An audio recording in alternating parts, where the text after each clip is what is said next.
നമസ്കാരം. ഒരിടവേളയ്ക്ക് ശേഷം ചെന്നൈ സൂപ്പർ കിങ്സ് ശനിയാഴ്ച 4-ാം അങ്കത്തിന് ഇറങ്ങുകയാണ്. നാളെയാണ് എല്ലാവരും കാത്തിരിക്കുന്ന മറ്റു മത്സരങ്ങൾ നടക്കുന്നത്. എല്ലാ കണ്ണുകളും വീണ്ടും മലയാളി താരമായ സഞ്ജുവിൻ്റെ കണ്ണിലേക്ക് തന്നെയാണ് പോകുന്നത്. അദ്ദേഹം ബാറ്റ് വീശുമ്പോൾ എത്ര റൺസായിരിക്കും ഉടനെ വരാൻ പോകുന്നത് എന്നതാണ് ചർച്ചയായി മാറുന്നത്.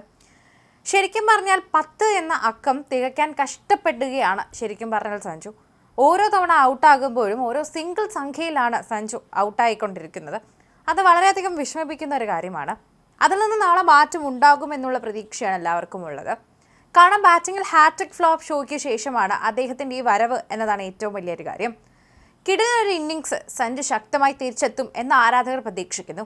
അതോടൊപ്പം തന്നെ ചിലർ ഈ സ്കോർ ശരിക്കും പറഞ്ഞാൽ നാളെ സഞ്ജു എത്ര റൺസ് നേടും എന്നുള്ളൊരു സ്കോർ പ്രവചിച്ചെത്തിയിരിക്കുകയാണ്. പലരും പ്രവചിക്കുന്നുണ്ട്, പലരും പ്രാർത്ഥിക്കുന്നുണ്ട്, ആഗ്രഹിക്കുന്നുണ്ട്. അതിൻ്റെ എല്ലാം ഒരു കോമ്പിനേഷനാണിതെന്ന് പറയാം.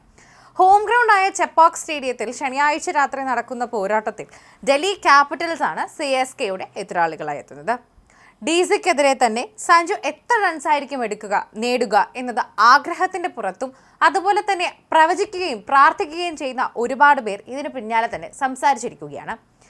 AI ടൂളിനെയാണ് ഇപ്പോൾ അവർ സഹായഹസ്തമായി കാണിരിക്കുന്നത്. ഗ്രോക്ക് എന്നാണ് അതിൻ്റെ പേര്. ഇതേക്കുറിച്ചാണ് ഇപ്പോൾ അറിയേണ്ടതും. ഈ സീസണിലെ ആദ്യത്തെ 3 മത്സരങ്ങളിലും സഞ്ജു സാംസൺ ഒറ്റയ്ക്ക് സ്കോറുകൾക്ക് പുറത്താവുകയും ചെയ്തിട്ടുണ്ടായിരുന്നു.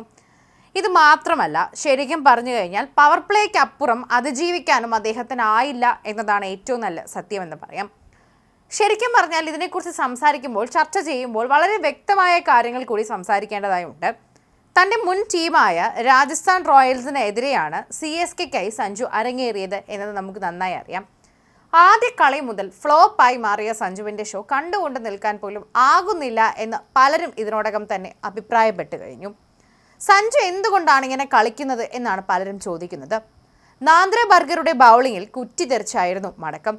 പഞ്ചാബ് കിങ്സുമായുള്ള ചെപ്പോക്കിലെ 2-ാം അങ്കത്തിൽ അദ്ദേഹം തിരിച്ചു വരുമെന്ന് പ്രതീക്ഷിച്ചെങ്കിലും അതുണ്ടായില്ല. 7 റൺസ് മാത്രം എടുത്ത ശേഷം സാവിയൻ ബാർണറ്റിന്റെ ബൗളിങ്ങിൽ എഡ്ജായ ശേഷം വിക്കറ്റ് കീപ്പർ പ്രഭ്സിമൻ സിംഗിന് അനായാസ ക്യാച്ച് സമ്മാനിച്ചു. നിലവിലെ ചാമ്പ്യന്മാരായ റോയൽ ചലഞ്ചേഴ്സ് ബാംഗ്ലൂരുമായുള്ള 3-ാമത്തെ മാച്ചിലും സഞ്ജുവിന് ആയുസുണ്ടായില്ല.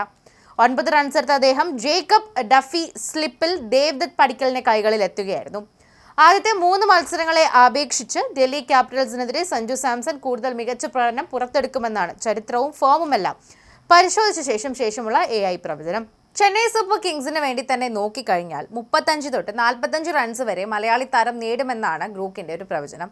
40-നടുത്ത് റൺസ് എടുക്കാൻ ഏറ്റവും അധികം സാധ്യതയെന്നും പ്രവചനത്തിന് പറയുകയും ചെയ്യുന്നു. വളരെ അഗ്രസീവായി തുടങ്ങിയ ശേഷം മധ്യ ഓവറുകളിലും അദ്ദേഹം പുറത്താവുകയും ചെയ്യും. ഇതിനുള്ള കാരണങ്ങളും വിശദീകരിക്കുന്നുണ്ട്. ഇതിൽ പ്രധാനപ്പെട്ട ഒന്ന് ഡൽഹി ക്യാപിറ്റൽസിനെതിരെയുള്ള സഞ്ജുവിൻ്റെ മികച്ച റെക്കോർഡ് തന്നെയാണ്. അവർക്കെതിരെ 18 മത്സരങ്ങളിലാണ് രാജസ്ഥാൻ റോയൽസിനായി അദ്ദേഹം കളിച്ചതും.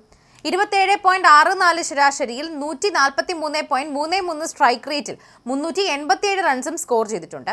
2 50+ സ്കോറുകളടക്കമാണിത്. ഉയർന്ന സ്കോർ 86 റൺസാണ്. ചെപ്പോക്കിൽ പിച്ച് സാധാരണയായി ബാറ്റിങ്ങിന് മികച്ചതാണ് എന്ന് പറയാം. ക്രീസിൽ നിലയുറപ്പിച്ചു കഴിഞ്ഞാൽ വലിയ ഇന്നിംഗ്സുകൾ കളിക്കാൻ ബാറ്റർക്ക് സാധിക്കും. ഇവിടെ ഒരുപാട് മത്സരങ്ങളിൽ കളിച്ച അനുഭവ സമ്പത്ത് സഞ്ജുവിനുണ്ട്. ചെപ്പോക്കിൽ റെക്കോർഡ് മോശമാണെങ്കിലും കാണികളുടെ മികച്ച പിന്തുണ ഏറ്റവും മികച്ച പ്രകടനം പുറത്തെടുക്കാൻ അദ്ദേഹത്തിന് പ്രചോദനമാകും.